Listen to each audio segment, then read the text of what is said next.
Алла. Чамече агора episódio 45 da Orabalas. Na episódio de vamos falar da futebol na União Soviética. Tocha vinheta, fila.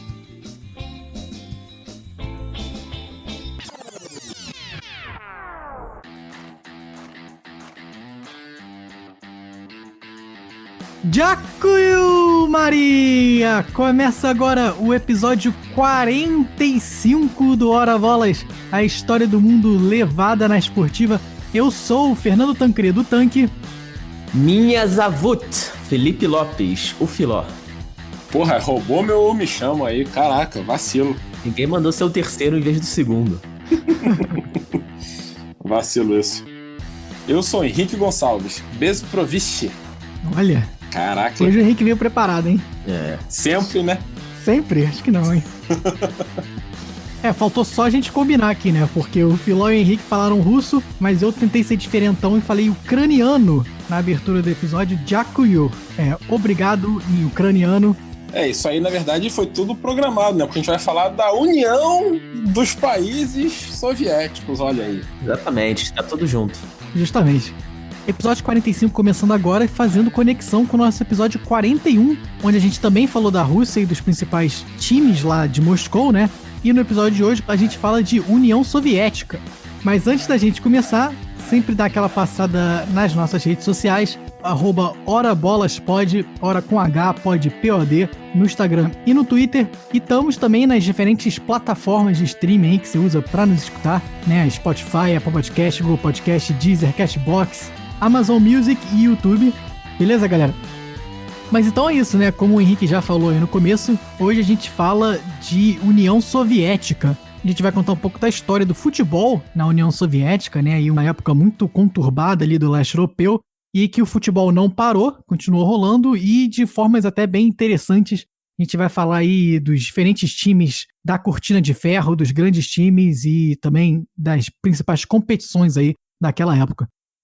Realmente, né? O esporte como um todo sempre foi essencial aí para os líderes soviéticos. Eles tinham essa função de extrema importância na engrenagem social do governo, né? E o futebol era uma dessas modalidades que também sempre foi muito popular na União Soviética. Eles tinham craques, tinham equipes competitivas, foram muito bem em competições internacionais. E também por ser um regime muito fechado, né, para o resto do mundo, ainda mais lá no início da União Soviética e depois nos anos 30, 40, 50, havia essa sensação de que eles escondiam alguma coisa, né? O resto do mundo não sabia o que se passava lá na União Soviética e isso criava um fascínio aqui no Ocidente. Eles também davam muita importância aos métodos científicos de descobrimento, formação e treinamento dos atletas, tinha um sistema de organização dos clubes que era muito específico, né? Muito próprio deles, em que os clubes são mantidos pelo governo. E era um pouco estranho, assim, principalmente pela falta de informação, como eu falei. Mas o que ninguém pode negar é que realmente eles tinham muita capacidade, né? Que os times eram fortes. E a própria seleção da União Soviética também conquistou a Eurocopa, brigou até fases decisivas da Copa do Mundo. Então, realmente, um período de bastante sucesso para os soviéticos no futebol. Como a gente já viu em outros episódios passados, a maioria dos regimes totalitários aí do mundo, eles acabam usando o esporte como um meio de trazer a população consigo e também de mostrar para o resto do mundo a força do seu país. A gente viu isso com Hitler na Alemanha, a gente viu isso com Franco na Espanha, e o que o Filó falou muito bem aí do segredo da União Soviética, não é à toa que se chamava cortina de ferro. Você não consegue ultrapassar uma cortina de ferro, então você não sabe o que acontecia lá dentro. Henrique aparentemente tem várias cortinas de ferro lá na casa dele que ele não consegue ultrapassar. Não. Eu boto as cortinas pra ninguém ultrapassar e ver o que tá acontecendo aqui dentro. Ah, tá bom. É um rapaz fechado. Não queira saber o que acontece dentro da cortina de ferro, Henrique. Opa! Mas assim como a União Soviética, né, o Henrique esconde aí coisas tanto pro bem quanto pro mal. Que isso, rapaz, imagina. Passando então para contar um pouco da formação da União Soviética, a Rússia, ela antigamente era formada por vários povos, na verdade, que obviamente com o passar dos séculos foram se unindo, um conquistando o outro, e isso ficou um pouco mais forte no século XV, mais ou menos, com o czar Ivan IV, que ficou bem famoso aí nas histórias, né? Se fala muito do Ivan o Terrível, Nos anos 1500, ele expandiu muito o território da Rússia e também consolidou o poder, né? Aumentou o poder do governante. E, na verdade, até então, eles eram chamados de grãos-duques, e foi ele que criou o título de czar. Czar significa César, da origem dos Césares romanos, que eram os imperadores lá, né? E o Ivan realmente era o mais terrível, né, da Rússia e czar do mundo todo também. Eu não esperava por essa. Meu Deus. Bom, aí pulando mais de um século para frente, em 1682 surgiu Pedro o Grande, que é outro aí dos famosos czares russos. Consolidou a Rússia como uma potência do mundo. Ele venceu guerras contra a Suécia, contra outros reinos locais que já não existem mais porque foram incorporados pela Rússia. Foi ele que fundou São Petersburgo, não à toa é Petersburgo, Pedro o Grande. É a Petrópolis russa, né? Exato. E aí, na sequência dele, veio Catarina Grande, que era outra também muito forte, né? Ou seja, tudo isso é para dizer que, século após século, a Rússia foi consolidando o poder na figura do imperador. E quando você faz isso, o povo, obviamente, vai perdendo força, vai perdendo voz. Você só tem um cara ali que é Deus e o resto que se vire. Isso chega na metade do século XIX, aí, os anos 1850, 1870, quando o povo foi pouco a pouco se sentindo muito incomodado com isso. E o primeiro passo aí de abertura, digamos, da sociedade é quando extinguiram a lei da servidão. A lei da servidão dizia basicamente que os camponeses tinham que trabalhar na terra sem ser dono delas. A função deles de vida era trabalhar pro senhor. O povo começou a perceber que, na verdade, aquilo ali era só uma migalha, que ele tinha direito a muito mais. E com isso começam a surgir os movimentos socialistas na Rússia, no fim do século XIX, e vão ficando bem violentos. Então, por exemplo, teve um czar que foi assassinado em 1881 por revolucionários. E aí chega no último imperador russo, o último czar, que é o Nicolau II, que assumiu em 1894, e ele era uma pessoa, digamos, fraca. Ele não tinha pulso, ele não tinha força, e os levantes e as rebeliões foram saindo de controle. Até que, em 1905, teve uma manifestação pacífica contra a censura e a intolerância, né, por maiores liberdades. E aí o czar decidiu ser violento. E aí, obviamente, desencadeou em muita violência, se tornou o Domingo Sangrento, e com isso ele perdeu muito mais popularidade ainda. O czar acabou sendo forçado a liberar muito mais a Rússia e permitir, por exemplo, a Duma, que é o parlamento russo. A partir daí poderiam ter partidos, teriam deputados e fariam leis e etc. E foi inclusive aí que surgiram o partido menchevique e o bolchevique, que, se vocês lembrarem lá do ensino fundamental, vão lembrar que são esses dois grupos que brigaram na Revolução.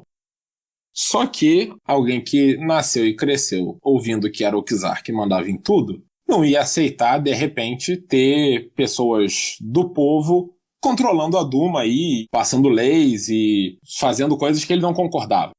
Então, na verdade, decidiram inclusive que ele tinha o direito de dissolver a Duma a qualquer momento, e continuava sendo o czar que mandava, teve muitos conflitos aí, mas a verdade é que nada mudou para o povo. O cara não ia aceitar perder o poder de uma hora para outra, né? O Filó tá inspirado. Tá inspirado hoje, hein? É, a única piada que eu pensei é que ele era um filho de uma... Mas aí acho que ia ser censurado, né? E, para piorar, em 1914 começou a Primeira Guerra Mundial. E a Rússia entrou na guerra.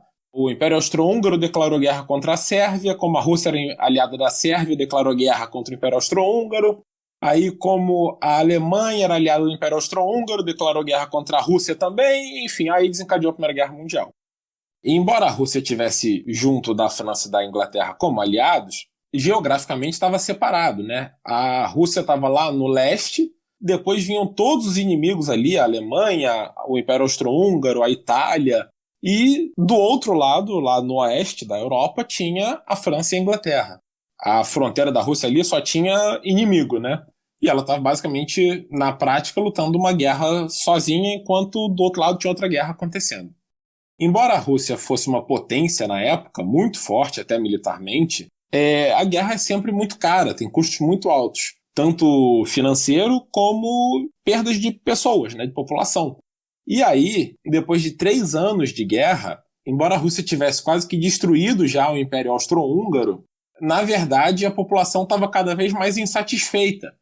Sabendo disso, aqueles partidos, os mencheviques e os bolcheviques, eles decidiram agir apoiados pela população local. Então é aí que surgem os principais nomes da Revolução Russa, né? O Vladimir Lenin, o Leon Trotsky e o Joseph Stalin. E aí então a gente teve uma Revolução Russa que na prática aconteceu em 2 etapas. Primeiro, em fevereiro de 1917, onde tiveram já muitos movimentos e protestos e passeatas. E aí os assessores do czar Nicolau, com medo de repetir o Domingo Sangrento, eles então decidiram que era melhor ceder ao que o povo queria. Então forçaram o czar Nicolau a abdicar e tentaram manter os czares, só que sem ser o Nicolau, como se ele fosse o grande vilão. Começaria um governo provisório, comandado por um príncipe, fingir que ia mudar, mas na verdade não ia mudar no fim das contas, né? Tentaram dar o famoso Miguevski. Isso aí, justamente, aquele belo Miguevski. Só que os líderes da oposição, né, como Lenin, não eram bobos nem nada. Então, na verdade, em abril, o Lenin retornou à Rússia e começou a pregar aí a visão dele. Tanto que o seu lema, na verdade, era todo poder aos sovietes, que seriam o povo. E pregando as ideias comunistas, como a gente conhece, né? O fim da propriedade privada, a nacionalização, a estatização aí das empresas e por aí vai. E como a Rússia continuava cada vez empobrecendo mais, as tropas estavam até passando fome na guerra também, então começavam a desertar e abandonar a guerra, e culminou na Revolução de Outubro, que foi o que, de fato, efetivou, digamos, a revolta socialista. Esse lema do Lenin e dos seus aliados foi cada vez mais ressonante. Todo o poder aos sovietes. Ele tinha também um outro que era o paz, pão e terra. E se você pensar, os servos não tinham terra, que eles estavam com fome e estavam em guerra, tudo que eles querem é paz, pão e terra. E aí, com a insatisfação crescente também dos soldados e, consequentemente, dos militares, o Lenin percebeu que, na verdade, ele não poderia sozinho enfrentar aí o governo e criar mais uma guerra. Então, ele começou a pregar um levante dentro do próprio governo. E assim, ao longo aí de algumas semanas, começaram vários confrontos e o governo começou a perder e ficar cada vez mais isolado no próprio palácio. O novo comitê aí, chamado Comitê Militar Revolucionário, ele começou a tomar aí partes de Petersburgo, que era a capital, né, como a gente falou aí desde Pedro o Grande. Com isso, o governo foi se fechando, ficando sem apoio cada vez mais, e aí até o próprio Congresso, quando viu que não ia dar, também começou a se virar contra o governo e apoiar os bolcheviques e o Lenin, até que veio a tomada final do governo, e aí basicamente prendeu todo mundo, já colocou aí o Congresso Soviético em andamento e para tentar uma transição rápida do governo, né? A oposição ainda tentou reagir, mas eram mais ou menos 30 a 40 mil soldados, né, ou voluntários, do lado dos bolcheviques, contra 1.000 a 2.000 soldados aí do lado do governo. Ou seja, na prática, não teve guerra. E nesse final da Revolução também foi quando ocorreu a mudança da capital de São Petersburgo para Moscou. E o governo socialista depois muda o nome até de São Petersburgo para Leningrado, né, justamente aí para sair dessa influência dos czares e passar para a influência dos socialistas. A verdade é que por mais alguns meses se desencadeou uma guerra interna pelo poder ali. Eram várias facções, no fim das contas, querendo tomar o poder, né? Tinha o novo governo bolchevique aí, que era o governo do Lenin. Tinha a ala menchevique, que era uma ala minoritária dos socialistas. E aí tinha grupos da igreja, tinha grupos ligados aos czares, grupos liberais, mas que apoiavam uma monarquia.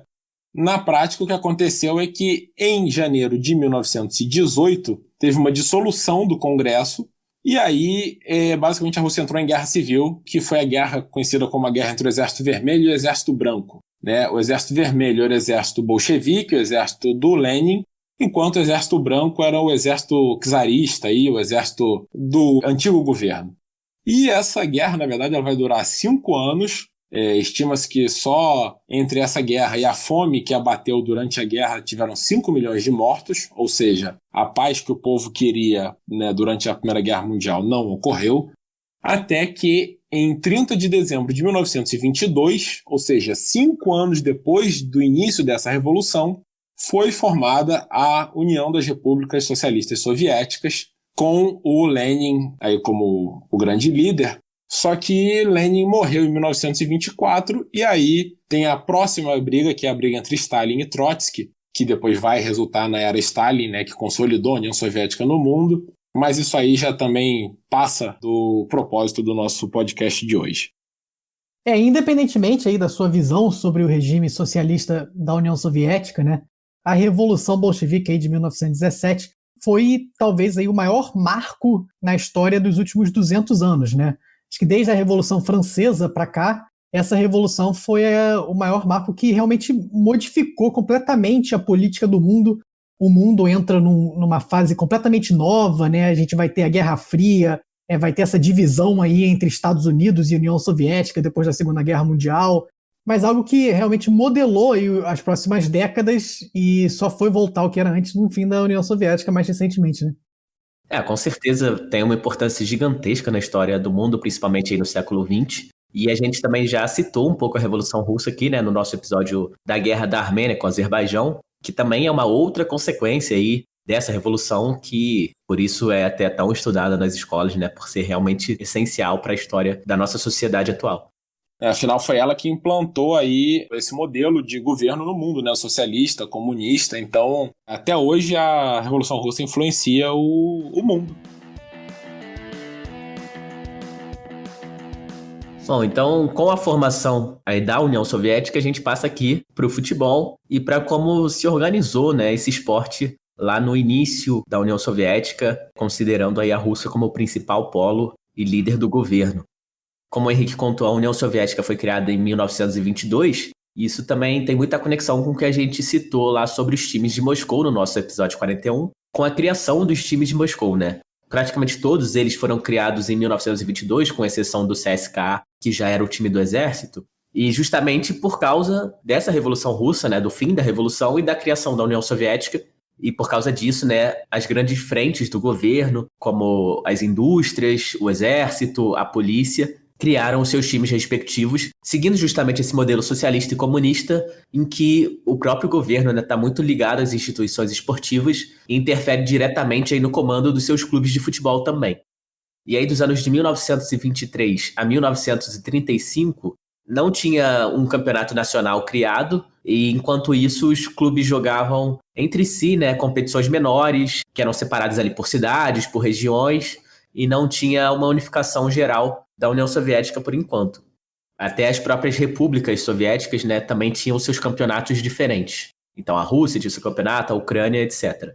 Até que em 1936, a Liga Soviética é enfim criada por iniciativa de um cara que a gente contou bastante também no episódio 41, que é o Nikolai Starostin, que era o presidente aí do Spartak Moscou, o time de futebol. E ele então propôs criar uma liga profissional com 8 times em 6 cidades soviéticas, que organizariam o seu campeonato 2 vezes por ano, né? Teriam 2 títulos aí a cada temporada. E aqui fica de novo a conexão aí com o nosso episódio 41, que a gente recomenda bastante aí, se vocês puderem, para escutar os 2 episódios juntos, porque a história é bem legal mesmo, né? O Starostin foi o fundador aí do Spartak Moscou, e o Spartak, justamente por representar o povo, acabava muitas vezes indo de encontro com o governo do Stalin, e até por isso ele vai preso, mas depois da morte do Stalin ele é liberado e volta para a presidência do Spartak. Exatamente. E isso foi depois, né, da criação aqui dessa liga. O Stalin morreu em 53, que é quando o Starostin volta para o Spartak. Mas aqui em 36 é interessante a gente pensar, como o Tanque disse aí, que o Spartak era o clube do povo, né? E ver que o cara que era o presidente do clube do povo foi o responsável por criar o campeonato soviético, a Liga Soviética, né, comandada aí pelo governo. Então, nessa época aqui, pelo menos, ainda era uma relação um pouco mais amistosa, antes de escalar até o Starostin ser injustamente preso e mandado lá para os gulags, os campos de concentração. E aí o Conselho Soviético de Cultura Física, que era o órgão do governo responsável principalmente pelos esportes, acabou aceitando a proposta do Starostin com algumas pequenas correções, algumas mudanças, e foi formada a Liga Soviética. E por isso o Nikolai Starostin, além de ser o presidente mais importante da história do Spartak, também é considerado o padrinho dos campeonatos soviéticos de futebol e também de outros inúmeros eventos de massa aí que foram sendo estabelecidos ao longo dos anos.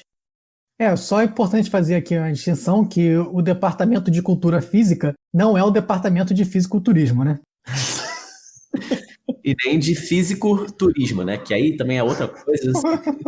Pô, mas aí deve ser irado, isso aí eu queria, hein? Você tem que ser um físico primeiro. Ah, não, eu sou só turista, pô, que é isso? Você não tem que ser historiador pra ir no museu? Não, aí você tá querendo moleza, não é assim que funciona. E ainda como consequência dessa proposta da Primeira Liga Soviética, em 1936 também surgiu o plano de realizar uma partida de futebol na Praça Vermelha, sede do governo, que é aquela famosa praça de Moscou, e que esse jogo fosse parte do desfile nacional que é realizado no Dia da Cultura Física. Como eu falei também, a União Soviética sempre deu muita importância aos esportes, por isso celebrava esse Dia Nacional aí como um feriado. Então eles decidiram fazer essa partida de futebol durante o desfile, e isso acabou sendo muito importante para o desenvolvimento do futebol na União Soviética, porque o próprio Stalin, que não ligava muito para futebol, ele viu os esportes só como uma maneira de comprovar o poder da União Soviética, então ele não comparecia muito nos eventos esportivos, mas no dia do desfile da cultura física ele comparecia. Então a presença do Stalin nesse jogo de futebol foi essencial para o povo russo também adotar o futebol ainda mais como um dos seus principais esportes. E eles fizeram um campo improvisado no meio da Praça Vermelha, com um campo de feltro verde gigantesco, que foi até costurado pelos atletas do Spartak de Moscou. E aí foi realizado o jogo, que foi um marco aí para o futebol na União Soviética. Se um dia eu for à Rússia, eu vou querer jogar futebol na Praça Vermelha também. E se alguém reclamar, dane-se, eu tô seguindo o Dia da Cultura Física. Respeita a história do país. Eu só ia falar que a participação do Stalin aí no Dia da Cultura Física foi quase tão importante como a participação do Stalin no Dia do Fisiculturismo, né? Que ele foi lá, participou lá de sunguinha e tal. Esse dia foi mais marcante um pouco, mas o Dia da Cultura Física também ficou marcado. Verdade, Stalin que era um fisiculturista, mas não era um fisiculturista, né? Porque apesar de viajar, não tinha seu diploma em física. Verdade.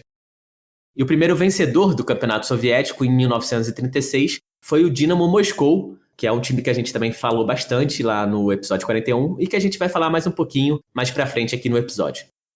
E o torneio foi primeiramente chamado de Grupo A. Durante a Segunda Guerra Mundial, a gente teve a paralisação do torneio, né, de 1940 a 43 não teve campeão soviético, e a partir de 44 a gente teve uma mudança aí de nome e o torneio passou a se chamar o Primeiro Grupo em vez de Grupo A. E aí o Campeonato Soviético continuou ao longo das décadas aí, mudando seu nome por diversas vezes. Em 50 eles fizeram outra reforma no futebol, adicionaram mais times, mudaram um pouco o formato do torneio.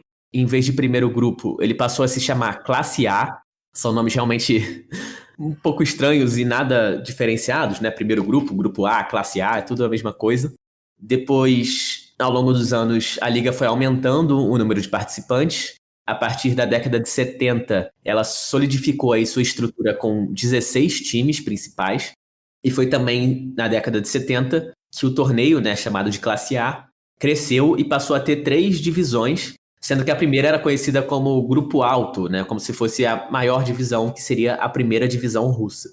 Mas esse nome era tão ruim, né, que durou só um ano, e já em 1971, o campeonato foi renomeado para Vissei Liga, que é a liga principal em russo.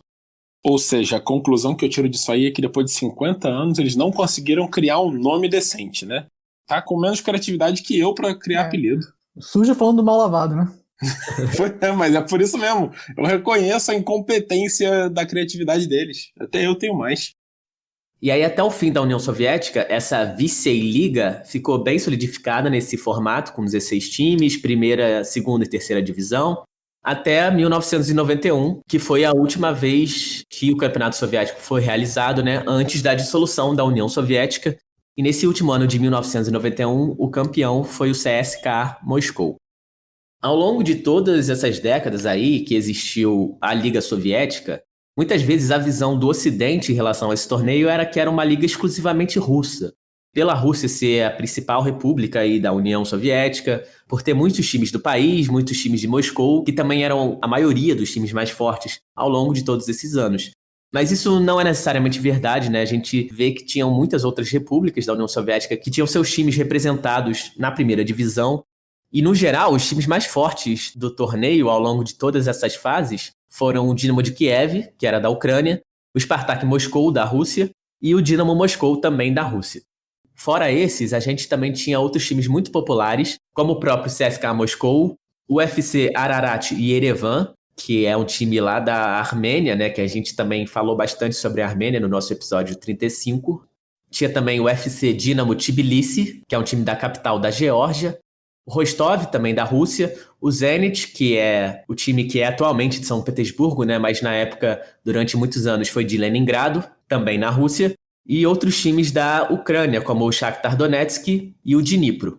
Então a gente vê que realmente, apesar da predominância dos times russos, realmente a liga tinha certa representatividade, aí, principalmente com outras repúblicas que também tinham muito talento e força no futebol, como a própria Ucrânia, que até hoje é uma das ex-repúblicas soviéticas aí com mais força no futebol.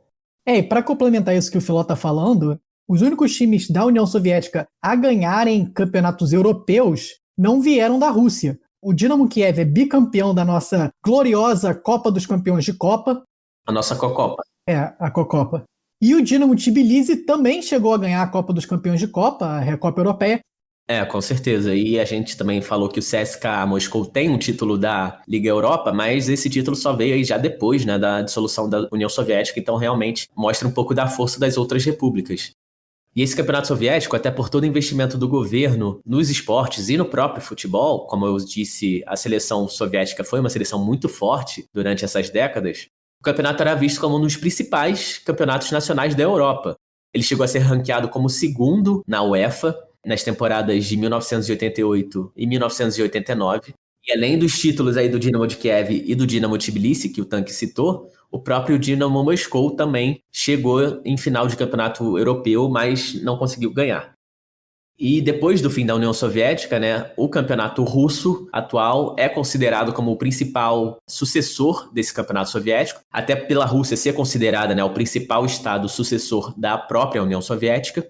E falando aqui dos números, durante o campeonato soviético, né, que durou de 1936 a 1991, o maior campeão foi o Dinamo de Kiev, mostrando realmente como não era um campeonato só dominado pelos russos. O Dinamo de Kiev da Ucrânia venceu 13 vezes, depois o Spartak Moscou com 12 títulos e o Dinamo Moscou com 11. E times de outros países que não a Rússia que chegaram a vencer o campeonato soviético foram o próprio Dinamo Tbilisi da Geórgia, com 2 títulos, o Dnipro da Ucrânia também com 2, o nosso querido Ararat Yerevan da Armênia com 1, tem também o Dinamo Minsk da Bielorrússia, com 1 título, e com 1 título também o Zorya Voroshilovgrad, esse é difícil, hein? Zorya Voroshilovgrad, que também é da Ucrânia. Se você falar isso 5 vezes seguidas... Voroshilovgrad, Voroshilovgrad, Voroshilovgrad, Voroshilovgrad, Voroshilovgrad. Aí. Beleza. Que isso? Depois que aprende, vai. Fluente em russo, pode morar na Rússia que tá tranquilo já. E só para fechar aqui o campeonato soviético, na verdade vou falar também da Copa Soviética, que era a Copa realizada anualmente aí entre as equipes da União Soviética. Ela durou de 1936 a 1992 e o maior campeão é o Spartak Moscou com 10 títulos. E se você prestou atenção aí na lista de times que o Filó estava falando, você provavelmente reparou a quantidade de times que tem Dinamo no nome. Né? A gente falou aqui do Dinamo Kiev, tem Dinamo Moscou, Dinamo Tbilisi, também o Filó citou aí o Dinamo Minsk. Isso faz uma conexão aqui com o nosso episódio 1, nosso longínquo episódio 1. Citamos o Dinamo Dresden e o Dinamo Berlim e falamos também que no futuro faríamos um episódio falando sobre o Dinamo. Então, é esse episódio aqui, 45 episódios depois, a gente cumpre a nossa promessa. A gente atrasa, mas não para, entendeu? Na verdade, 44 episódios depois, né? Porque aquele já foi o... Verdade. Não tá tão atrasado assim. Exatamente. E só com 43 episódios de diferença, então é menos ainda. Olha só. É que eu tô treinando pro fisiculturismo.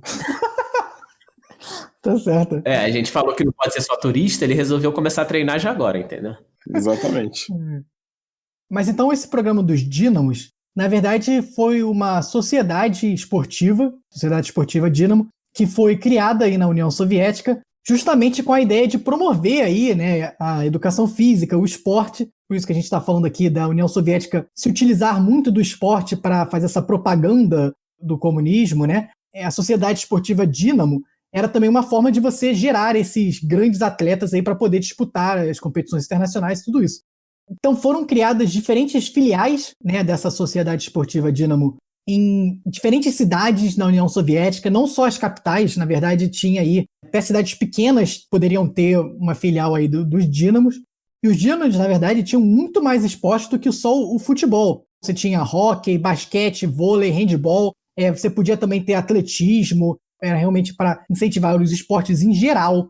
Em 1971, a sociedade chegou a ter 45 disciplinas esportivas diferentes, né, incluindo aí futebol, vôlei, basquete, handebol, hóquei no gelo, futsal, polo aquático, atletismo, tênis, xadrez, entre outros. Ou seja, dava para fazer as Dinampiadas, né? Porque só nessas disciplinas aí você tem as Olimpíadas inteiras já. Quase isso. Chegaram a ter até 6.000 instalações na União Soviética como um todo e tiveram 43 escolas de esportes aí que foram desenvolvidas também pelo Dínamo, clubes, né, assim, divisões de base seriam, para você desenvolver as gerações mais novas. A Sociedade Dínamo também foi muito importante na formação de diferentes atletas, né, em geral. E no futebol, o principal nome que surgiu aí das, entre aspas, divisões de base, né, da Sociedade Dínamo foi o Lev Yashin, né, goleiro lendário aí da União Soviética, o Aranha Negra. Ele que era jogador do Dinamo Moscou e é considerado por muitos, né, o maior goleiro de todos os tempos. E uma das principais características dos Dínamos, a Sociedade Dínamo era associada com a Polícia Secreta Soviética. E, na verdade, ela é dirigida também pela Polícia Secreta Soviética. Então tinha toda essa associação dos Dínamos com um governo socialista também, né? Como a gente falou, todas as associações esportivas, né, eram sempre muito ligadas ao governo. Inclusive, voltando aqui um pouco aos outros times de futebol, nesse início ali da União Soviética, o governo tinha uma ideia um pouco de que o futebol tinha um caráter alienador do povo. Então, por causa disso, que todos os clubes de futebol soviéticos eram criados representando uma instituição do país, como o Exército, no caso do CSKA, a polícia, no caso aí do Dinamo Moscou, entre outros, né, como os sindicatos, as empresas estatais, os próprios ministérios do governo. Em alguns casos até, os clubes eram diretamente comandados pelo poder público municipal ou regional. Inclusive, os próprios jogadores dos Dínamos e do CSKA Moscou, por exemplo, eram funcionários da polícia, do exército ou dos ministérios da administração interna, no caso dos Dínamos, né, que é um ministério ligado à polícia, e do Ministério da Defesa, no caso do CSKA Moscou, que era o time do exército. Justamente isso que o Filó falou aí, né? Os Dínamos, todos esses Dínamos, Kiev, Moscou, Tbilisi, Minsk, todos eles, na verdade, eram financiados pela polícia secreta das diferentes repúblicas soviéticas, né, que faziam parte da União Soviética. E falando um pouco da história dessa Sociedade Dínamo, ela foi criada em 18 de abril de 1923, ou seja, bem no começo aí do governo socialista. E, na verdade, ela foi primeiramente fundada pela camada proletária do país.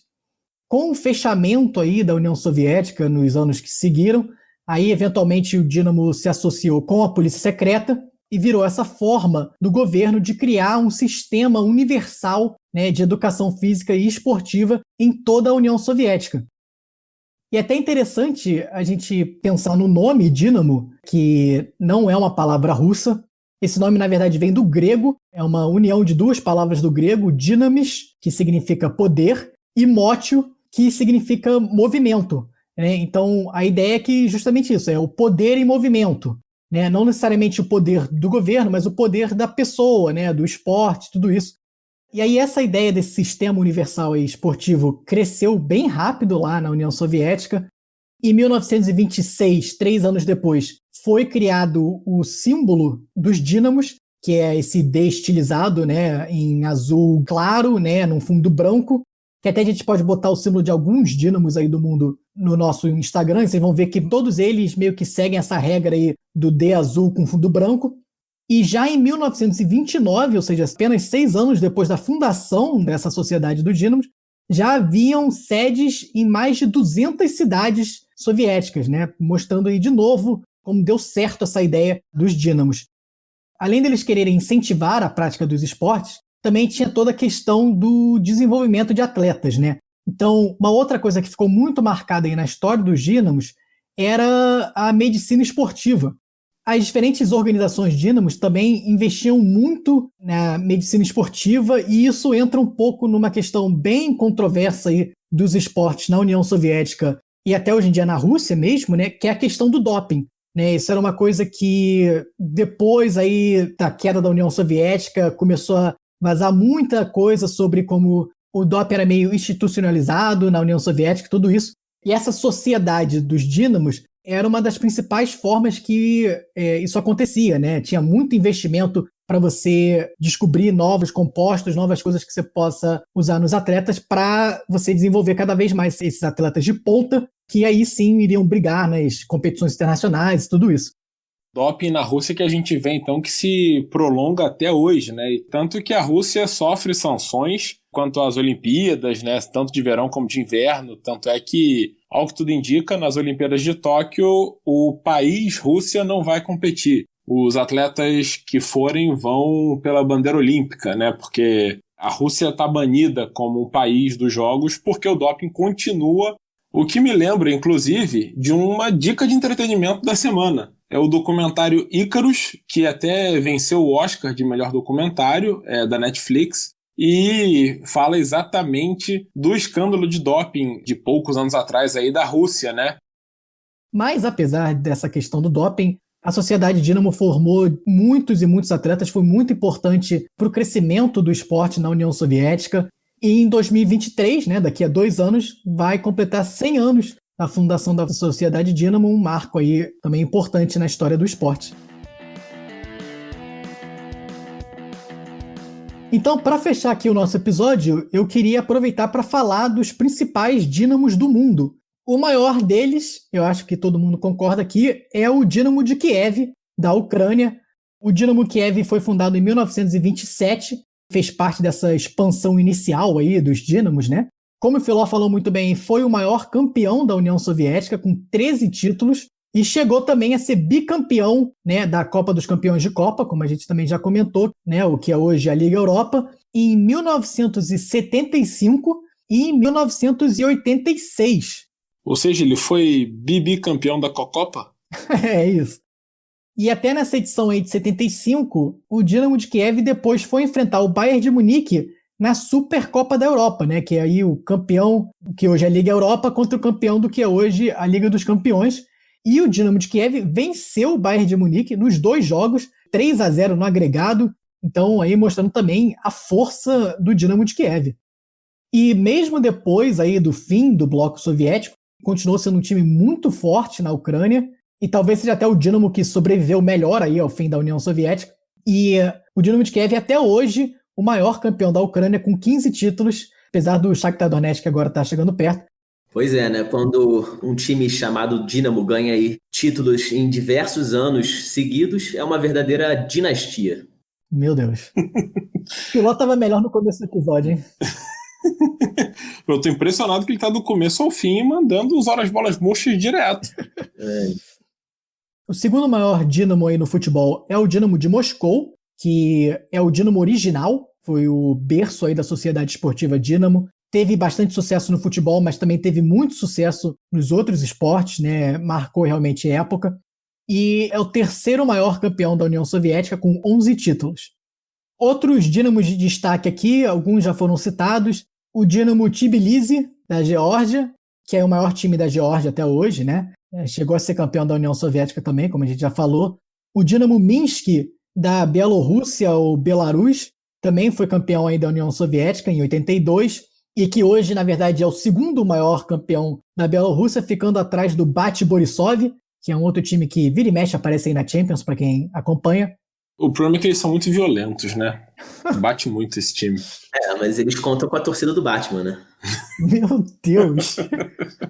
O bola tá bem murcha aí no Filó. Bateu muito na bola, ficou murcha. E esses 4, então, Kiev, Moscou, Tbilisi e Minsk, eram os principais dínamos no futebol que faziam parte dessa sociedade esportiva dos dínamos.